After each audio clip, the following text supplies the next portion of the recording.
الذین یتبعون الرسول النبی الامی، یہ وہ اہل ایمان ہیں جو کہ پیروی کرتے ہیں اس نبی امی کی۔ اب یہ جو امی ورڈ ہے نا قرآن حکیم میں، سورہ الشورى کے اندر مکے کو ام القریٰ کہا گیا ہے، بستیوں کی ماں یا سینٹر، عرب میں ایک سینٹرل مقام تھا اسے۔ ویسے تو اب جو ورلڈ کا نقشہ ہے اس میں بھی آلموسٹ مکہ سینٹر میں آ رہا ہے، عرب میں وہ سینٹرل مقام تھا، اسی لیے قرآن میں سورہ شورى میں اسے کہا گیا ام القریٰ۔ اور نبی الاسلام کے ریفرنس سے بیان ہوا کہ آپ کو ہم نے ڈر سنانے والا پیغمبر بنا کر بھیجا ہے ام القریٰ اور اس کے ارد گرد کے لوگوں کے لیے۔ اسپیسیفکلی تو ام القریٰ اور اس کے ارد گرد سے مراد اہل عرب ہیں، یہ آپ کی بعثت خاصہ تو ظاہر ہے عربیوں کے لیے، اسی لیے دھمکی بھی عربیوں کو تھی اس حوالے سے آلموسٹ 23 سال کے بعد کہ یا تو ایمان قبول کرو، ادروائز جزیرہ نما عرب چھوڑ کے چلے جاؤ، ورنہ تم پر عذاب استیصال صحابہ کی تلواروں کی شکل میں نازل ہوگا۔ ام القریٰ میں نبی الاسلام کو اللہ تعالیٰ نے مبعوث کیا، بستیوں کی ماں، مکہ، اس کی نسبت سے بھی آپ کو امی کہا جاتا ہے، اور امی اس حوالے سے بھی کہا جاتا ہے کہ امیین میں سے تھے آپ۔ قرآن حکیم میں اللہ تعالیٰ نے سورۃ البقرہ میں، سورۃ النساء میں یہودیوں کے ریفرنس سے، ظاہر ہے وہ امی کہتے تھے، ان لوگوں کو ان پڑھ کہتے تھے جو کسی آسمانی شریعت سے واقف نہ ہو اور اپنے آپ کو اہل علم سمجھتے تھے۔ تو اللہ تعالیٰ نے ان کا غرور توڑا، انہی امیین میں ایسا نبی مبعوث کیا کہ جس کی فصاحت اور بلاغت نے، جو اللہ تعالیٰ نے ان پر قرآن نازل کیا، اس کی برکت سے بڑے سے بڑے اہل علم ان کے زمانے کے ان کے سامنے بے بس نظر آتے تھے۔ یہ اللہ نے ان یہودیوں کا، علماء کا غرور توڑ دیا امیین کے ذریعے۔ تو اس اعتبار سے نبی الاسلام امیین میں مبعوث ہوئے کہ آپ دنیا میں کسی انسان سے پڑھے ہوئے نہیں تھے، اور اس اعتبار سے بھی کہ اللہ کے نبی کا یہ معجزہ تھا کہ آپ لکھنا پڑھنا نہیں جانتے تھے۔ یہ رسول اللہ کے حق میں معجزہ ہے، آپ کی خوبی ہے، عام انسان کے لیے یہ ایک عیب ہے۔ ڈاکٹر اقبال کا شاعر ہونا ان کی خوبی ہے، نبی کا شاعر ہونا ان کے حق میں عیب ہے۔ وما علمناہ الشعر وما ينبغی لہ، ہم نے اس پیغمبر کو شعر کہنا نہیں سکھایا، نہ یہ ان کی شان کے لائق ہے۔ ویسے تو ہم ڈاکٹر اقبال سے عقیدت رکھتے ہیں ان کی شاعری کی وجہ سے، اور اللہ تعالیٰ فرما رہا ہے اس نبی کو شعر کہنا نہیں سکھایا اور نہ یہ ان کے شان ہے۔ یعنی وہی خوبی جو دوسرے شخص کے حق میں بہت بڑی خوبی ہے، رسول اللہ کے حق میں وہ توہین ہے۔ اسی طریقے سے عام آدمی کا ان پڑھ ہونا اس حوالے سے کہ وہ لکھنا پڑھنا نہ جانتا ہو، یہ ایک عیب ہے، لیکن رسول اللہ کے حق میں یہ خوبی ہے، اور اس کا ذکر اللہ تعالیٰ نے سورۃ العنکبوت میں کیا، جہاں پہ اللہ تعالیٰ نے اسپیسیفکلی اللہ کے محبوب صلی اللہ علیہ وآلہ وسلم کا معجزہ ذکر کیا۔ یہ کرامت یہ ہے، ڈائریکٹ اسی صفحے پہ کھلا ہے یہ پیج، آیت نمبر 48، سورۃ العنکبوت، سورۃ نمبر 29 آنورڈ۔ وما كنت تتلو من قبلہ من کتاب، اور اس قرآن کے نزول سے پہلے آپ کتاب میں سے کچھ پڑھ نہیں سکتے تھے۔ ولا تخطہ بیمینک، اور نہ آپ اپنے دائیں ہاتھ سے کچھ لکھ سکتے تھے۔ اذا لارتاب المبطلون، اگر ایسا ہوتا تو یہ شک والوں کو بات شک میں ڈال دیتی۔ کیا شک میں ڈال دیتی؟ یہ کتاب آپ نے خود لکھ لی ہے۔ اب کوئی کہہ تو نہیں سکتا کہ جی نبی علیہ السلام تو فلاں فلاسفر کے شاگرد ہیں، فلاں شاعر کے شاگرد ہیں، اور اتنے سالوں سے فلاں غار میں ریاضت کر رہے تھے، تو کچھ نہ کچھ تو بنا کے نکال ہی لینا تھا۔ ایسا بھی نہیں ہوا، آپ تو چند دنوں کے لیے غار ہرا گئے جب آپ کی زندگی کا 40واں سال شروع ہوا، اور آپ کی دل میں دنیا سے ایک بے رغبتی بہت زیادہ پیدا ہو گئی، جو بخاری مسلم میں آتا ہے، پھر پہلی وہی آپ پہ نازل ہوئی۔ بل ہوا آیات بینات، بلکہ یہ تو روشن آیات ہیں، فی صدور الذین اوتوا العلم، ان لوگوں کے سینوں میں جنہیں علم دیا گیا۔ وما یجحد بآیاتنا الا الظالمون، اور ہماری آیات سے تو جھگڑا نہیں کرتے مگر جو ظالم لوگ ہیں۔ وقالوا لولا انزل علیہ آیات من ربہ، اور یہ کہتے ہیں کہ تم پر تمہارے رب کی طرف سے کوئی نشانی معجزہ کیوں نہیں نازل ہوا جس طرح کے اگلے پیغمبروں کو دیے گئے تھے۔ قل انما الآیات عند اللہ، اے نبی تم فرماؤ کہ معجزات تو اللہ کے ساتھ خاص ہیں، وَإِنَّمَا أَنَا نَذِيرٌ مُبِينٌ، اور میں تو اس کے سوا کچھ نہیں کہ میں ڈر سنانے والا ہوں۔ اولم یکفیہم، کیا ان کے لیے یہ کافی نہیں ہے، انا انزلنا علیک الکتاب یتلا علیہم، کہ بے شک ہم نے کتاب نازل کی ہے نبی علیہ السلام پر جو صبح و شام ان پر پڑھی جاتی ہے۔ ان فی ذلک لرحمۃ وذکری لقوم یؤمنون، بے شک اس کے اندر ہے رحمت اور نصیحت ان کے لیے جو بات ماننا چاہیں۔ یعنی قرآن معجزہ ہے حضور کا، جس طرح اگلے انبیاء کے معجزات، عیسیٰ علیہ السلام کا معجزہ مردوں کو زندہ کرنا، اندھوں کو اللہ کے اذن سے آنکھیں دے دینا، موسیٰ علیہ السلام کا اژدہا کو لاٹھی میں اور لاٹھی کو اژدہا کی شکل میں لوگوں کے سامنے ایک معجزے کے طور پر پریزنٹ کرنا، اس طرح کا معجزہ ہمارے نبی کا قرآن ہے، کیونکہ آپ کی نبوت قیامت تک کے لیے، اس لیے آپ کو وہ معجزہ دیا گیا جو قیامت تک رہے۔ اگر نبی الاسلام مردوں کو زندہ کرتے تو آج ہم اس کی ویڈیو دکھا سکتے ہیں؟ نہ کرسچنز دکھا سکتے ہیں، نہ ہم دکھا سکتے ہیں۔ ایمان بالغیب ہی ہے نا، لیکن قرآن پہ ہمارا ایمان بالغیب نہیں ہے، تو ہمارے سامنے موجود ہے۔ اس زمانے میں شاعروں کو فیل کر دیا اس کتاب نے، فلاسفرز کو فیل کر دیا، اور آج جتنے لیٹسٹ سائنٹیفک فیکٹس اس کتاب کے اندر جو اسٹیبلش سائنس نے انڈورس کر دیے ہیں، یہ اس بات کی دلیل ہے کہ یہ کتاب اس ہستی کی طرف سے ہے جو اس کائنات کا کریٹر ہے، یہ اس کا کلام ہے، اور یہ کائنات اس کا فعل ہے، اور کریٹر کے قول اور فعل میں تضاد نہیں ہے، یہ اس کا قول ہے، کائنات اس کا فعل ہے۔ تو یہ نبی علیہ السلام کا زندہ معجزہ، انا نحن نزلنا الذکر وانا لہ لحافظون، اور یہی وجہ ہے کہ اللہ تعالیٰ نے اسے محفوظ بھی کر دیا۔ بے شک ہم ہی نے اس کتاب الذکر، یاد دہانی کو نازل کیا، اور ہم ہی اس کی حفاظت کرنے والے ہیں۔ اس کتاب کو محفوظ کرنے کی وجہ ہی ختم نبوت تھی کہ آپ کے بعد کوئی پیغمبر نہیں آئے گا۔ اگلے انبیاء کی تعلیمات جب بدل جاتی تھیں تو ایک پیغمبر آ جاتا تھا جو ان غلطیوں کی ریمیڈی کرتا تھا۔ ہمارے نبی کے کیس میں کوئی پیغمبر نہیں آنا تھا، اس لیے اللہ نے یہ سمجھ لیں پیغمبر کا خلیفہ ہے دنیا پہ، بلکہ اس سے بڑھ کر یہ اللہ کا خلیفہ ہے۔ یہ وہ جو مولا علی کا قول ہے کہ جب میری خواہش ہوتی ہے کہ اللہ مجھ سے باتیں کرے تو میں قرآن پڑھتا ہوں، اور لگتا ہے قرآن 1 to 1 ڈسکشن ہے، کیونکہ سرکمسٹانسز کے اوپر نازل ہوئی ہے، یہ سلیبس کی طرح نہیں ہے، لائیو کمنٹریز آئی ہیں نبی الاسلام کی مبارک زندگی میں حالات و واقعات کے اوپر۔ تو جب مجھے خواہش ہوتی ہے کہ میں اللہ مجھ سے باتیں کرے تو میں قرآن پڑھتا ہوں، جب میری خواہش ہوتی ہے کہ میں اللہ سے باتیں کروں تو میں نماز پڑھتا ہوں۔ یہ بڑی پرفیکٹ بات مولا علی علیہ السلام کی طرف منسوب ہے، یقیناً یہ کسی چھوٹے بندے کی بات نہیں ہے، یہ بڑے بندے کی بات ہے۔ تو یہ امی لفظ کے اعتبار سے میں نے ڈسکشن کی۔ میری ایک یوٹیوب پہ ویڈیو بھی ہے رسول اللہ کی ہینڈ رائٹنگ صلی اللہ علیہ وآلہ وسلم۔ بعض لوگ اس کو عیب کے طور پر پیش کرتے ہیں، خصوصاً اہل تشیع اور بریلوی حضرات کے، نبی علیہ السلام کا امی ہونا۔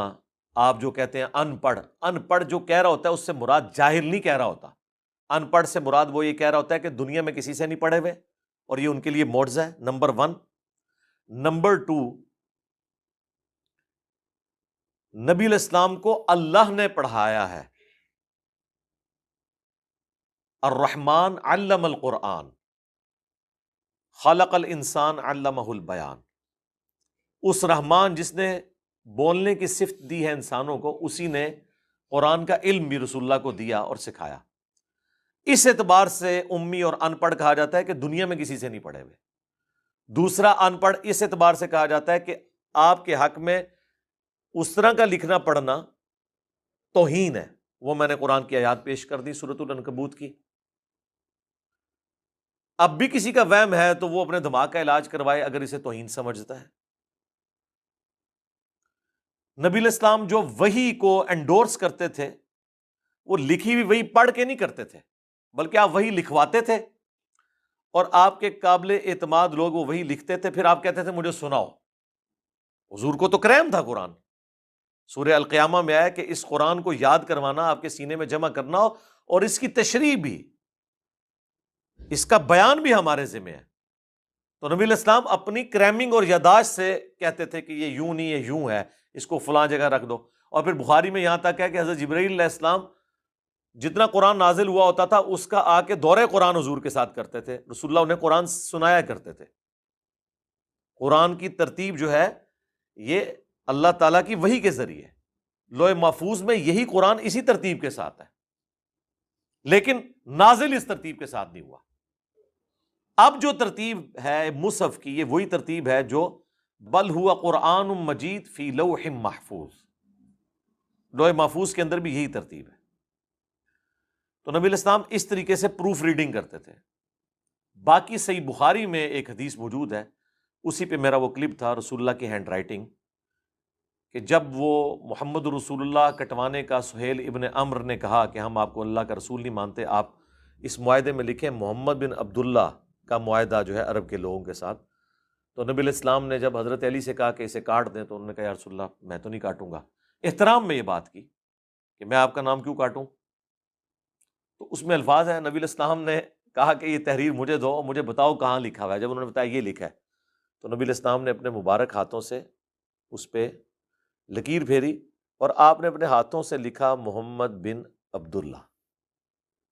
اور وہ بخاری کے الفاظ ہے کہ نبی علیہ السلام لکھنے میں ماہر نہیں تھے، یعنی وہ کاپی تو کوئی بھی کر لیتا ہے نا، مطلب نام لکھنا کوئی اتنا مسئلہ، لیکن آپ علیہ السلام کی ہینڈ رائٹنگ فلوئنٹ اور خوبصورت نہیں تھی، کیونکہ آپ لکھنا پڑھنا نہیں جانتے تھے. اس کا یہ مطلب نہیں ہے کہ آپ کچھ بات لکھنا چاہتے تو آپ کے ہاتھ ہی رک جائیں وہاں پہ، ایسا تو نہیں ہوگا.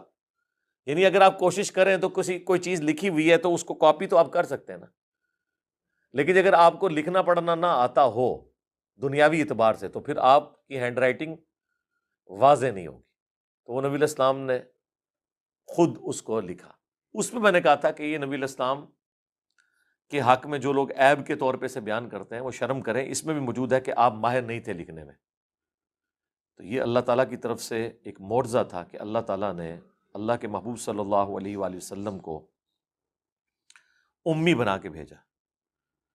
اور یہ آپ کا امی ہونا اگلی الہامی کتابوں میں آپ کی خوبی کے طور پر بیان ہوا ہے. امی لفظ کے اعتبار سے جو یعنی اتنا بڑا ہنگامہ کھڑا کرتے ہیں، یہ بالکل فضول ہے. یہ مطلب خام خواہ یہ کہنا اور پھر دھکے سے ثابت کرنا کہ نہیں یہ تو بڑا عیب ہے اور آپ لوگ نبی کو ان پڑھ کہتے ہیں. یار کس نے کہہ دیا؟ وہ ان پڑھ جاہل کے معنوں میں نہیں ہے جو آپ جو حلال لے رہے ہوتے ہیں، بلکہ تو قرآن میں لکھا ہوا ہے آپ کی خوبی. تو اگلی الہامی کتابوں کے اندر رسول اللہ کی یہ خوبی لکھی ہوئی تھی کہ آپ امی ہو گے، یعنی آپ امیین میں آئیں گے، ایسے لوگوں میں کہ جو لکھنا پڑھنا نہیں جانتے ہوں گے، اور پڑھے لکھے لوگ ان کے سامنے گونگے ہو جائیں گے. یہ آپ کا معجزہ ہے. اس لیے میں کہتا ہوں کہ رسول اللہ اگر صلی اللہ علیہ وآلہ وسلم اس زمانے میں یونان میں پیدا ہوتے تو کوئی کمال نہ لوگ سمجھتے کہ یونان میں تو اتنے بڑے بڑے فلاسفر اس زمانے میں پیدا ہو رہے تھے. ان عرب کے بدوؤں کے اندر، امیین کے اندر پیدا ہونا ایک ایسی ہستی کا جو آخری پیغمبر ہے، یہ بہت بڑی آپ کی ایک معجزانہ خوبی ہے جو اگلی کتابوں میں موجود تھی. اور نبی علیہ السلام کی یہ خوبی اگلی کتابوں میں یہاں تک تھی کہ اگلی کتابیں سلیبس کی فارم میں انبیاء کو دی جاتی تھی. جیسے قرآن میں ہم نے پچھلی کلاس میں پڑھا نا کہ سورۃ الاعراف کے اندر ہی کہ کوہ طور پہ اللہ تعالیٰ نے تختیوں کی شکل میں تورات حوالے کی تھی ایک سلیبس کی فارم میں. لیکن قرآن تو اس طرح نہیں ہے. قرآن تو حالات و واقعات کے اوپر نازل ہوا ہے. اگر غزوہ بدر ہے تو سورۃ الانفال میں ذکر ہے، غزوہ خندق ہے اس کی کمنٹری سورۃ الاحزاب میں آئی ہے، سورہ آل عمران کے اندر غزوہ احد کے بعد کے حالات آئے ہیں اور پورا وہ جو اس غزوے میں غلطی ہوئی تھی وہ ہائی لائٹ ہوئیں. سورہ توبہ کے اندر غزوہ تبوک کا ذکر ہے. تو حالات و واقعات یعنی اللہ اور بندوں کا ایک ریلیشن شپ رہا. اسی لیے تورات کے اندر اس وقت بھی گاسپل آف جان آپ اٹھا کے دیکھیں، ڈیوٹرانومی اٹھا کے دیکھیں، آیات موجود ہیں کہ آخری پیغمبر کی نشانی یہ بیان کی گئی کہ اللہ تعالیٰ اس کے منہ میں اپنا کلام ڈالے گا. اب یہ ان کے لیے بڑی حیران کن بات تھی کہ کلام جو ہے وہ ان کے منہ سے نکل رہا ہے ان کے سینے پہ نازل کر کے، کیونکہ ان پیغمبروں کے اوپر اس طرح کلام نازل نہیں ہوا تھا، ان کو سلیبس کی شکل میں دیا گیا تھا. تو یہ آپ کی خوبی تھی. اسی لیے اللہ تعالیٰ نے یہاں پہ جب جیوز اور کرسچنز کو نبی علیہ السلام کے حوالے سے دعوت دی ہے کہ آپ پر ایمان لایا جائے، تو آپ کی اسی خوبی کا ذکر کیا ہے جو ان کو پتا تھا۔ اب ویسے یہ ضد میں آگے کہ بنی اسرائیل میں پیغمبر کیوں نہیں آیا، تو انہیں بھی پتا تھا کہ وہ امیین میں آئے گا، تو بنی اسرائیل تو امیین نہیں تھے، وہ تو اپنے آپ کو اہل علم شمار کرتے تھے، اہل کتاب انہیں کہا گیا، وہ کہتے تھے ہم کتاب کے وارث ہیں۔ تو یہ اللہ تعالیٰ نے یہاں پر اسپیشلی اسی لیے ذکر کیا، الذین یتبعون الرسول النبی الامی، اہل ایمان کی نشانی یہ ہے کہ وہ ایسے لوگ ہیں جو پیروی کرتے ہیں اس رسول کی جو نبی ہے، امی، الذین یجدونہ مکتوبا عندہم فی التوراہ، جسے وہ پاتے ہیں لکھا ہوا اپنے پاس تورات کے اندر، والانجیل، اور انجیل کے اندر، یعنی تورات اور انجیل کے اندر ان کی نشانیاں موجود ہیں۔ میں نے قرآن کی جو شروع کی 6 کلاسز ریکارڈ کروائی ہیں تعارف میں، اس میں میں نے باقاعدہ ڈیوٹرانومی سے کتاب الاستثناء چیپٹر جو اولڈ ٹیسٹمنٹ کا ہے، اور نیو ٹیسٹمنٹ کا جو چیپٹر ہے گاسپل آف جان، یوحنا کی انجیل میں چیپٹر نمبر 18 کے حوالے سے نبی علیہ السلام کی یہ ساری پریڈکشنز بیان کی ہیں، حضرت موسیٰ علیہ السلام اور عیسیٰ علیہ السلام کے ریفرنس سے، جو آج بھی جو آپ کی اس وقت بھی جو بائبل مل رہی ہے نا، کنگ جیمز ورژن، جو اردو میں Anarkali society, Bible society Anarkali Lahore سے وہ فری بھی بھجوا دیتے ہیں، اس کا PDF بھی نیٹ پہ رکھا ہے، ہم نے کئی ایک ویڈیوز میں اسے شو بھی کروایا، اس میں بھی یہ ساری چیزیں موجود ہیں۔ یأمرہم بالمعروف، یہ حکم دیتے ہیں انہیں نیکی کے کاموں کا، وینہاہم عن المنکر، اور منع کرتے ہیں برائی کے کاموں سے، ویحل لہم الطیبات، اور حلال کرتے ہیں پاکیزہ چیزیں ان کے اوپر، یعنی جو اللہ تعالیٰ نے چیزیں حلال کی ہیں وہ بتاتے ہیں، یعنی جو انہوں نے خود ساختہ شریعت کے اندر کچھ چیزیں اپنے اوپر حرام کر دی تھی تو وہ آ کے بتاتے ہیں کہ بھئی اونٹ کا گوشت حرام نہیں ہے، یہ حلال ہے۔ وَيُحَرِّمُ عَلَيْهِمُ الْخَبَائِثَ، اور حرام کرتے ہیں یہ پیغمبر ان پر ناپاک اور خبیث چیزیں، جو کوئی ٹوٹی پھوٹی شریعت چل رہی تھی مشرکین عرب میں، اور اس میں جو خامیاں تھیں اب وہ اس کی ریمیڈی کرتے ہیں۔ ظاہر ہے وہ دین ابراہیمی کی ٹوٹی ہوئی ایک شکل تھی نا، حضرت ابراہیم علیہ السلام کو ایز اے پیغمبر تو نہیں لیکن وہ اپنے ایک جد امجد کے طور پہ تو مانتے تھے، اور یہود و نصارہ تو ویسے ہی ان کو پیغمبر بھی مانتے تھے۔ وَيَضَعُ عَنْهُمْ إِصْرَهُمْ، اور وہ نبی اتارتے ہیں ان سے ان کا بوجھ، وَالْأَغْلَالَ الَّتِي كَانَتْ عَلَيْهِمْ، اور وہ زنجیریں جن میں وہ جکڑے ہوئے ہیں۔ اب یہ جو اخلاقی برائیاں تھیں، عورتوں کو پاؤں کی جوتی سمجھا جاتا تھا، توہمات کے اندر گھرے ہوئے تھے، عجیب و غریب رسم و رواج تھے ان کے اندر، جانوروں کے اعتبار سے سورۃ الانعام میں جو کہ یہ والا جانور جو ہے مرد کے لیے حلال ہے، یہ جو ہے وہ عورت کے لیے حرام ہے، اور وہ جو عجیب و غریب شریعت کی انہوں نے ایک حلیہ بگاڑا ہوا تھا اور اپنے آپ کو مشکل میں ڈالا ہوا تھا، وہ تمام ان سے بوجھ اتارتے ہیں، اور ان کی گردنوں میں جو توق ہے، سب سے بڑا توق غلامی کا، انسان کے آگے جھک رہا ہے، اپنے ہاتھوں سے تراشے ہوئے بتوں کے آگے جھک رہا ہے، اس سے بڑی کون سی زنجیر ہوگی، یہ ساری وہ توڑتے ہیں۔ اللہ اکبر، یہ رسول اللہ کی شان میں یہ وہ آیت مبارکہ ہے جس کے اوپر میں نے 2012 کے اندر جو ربیع الاول کا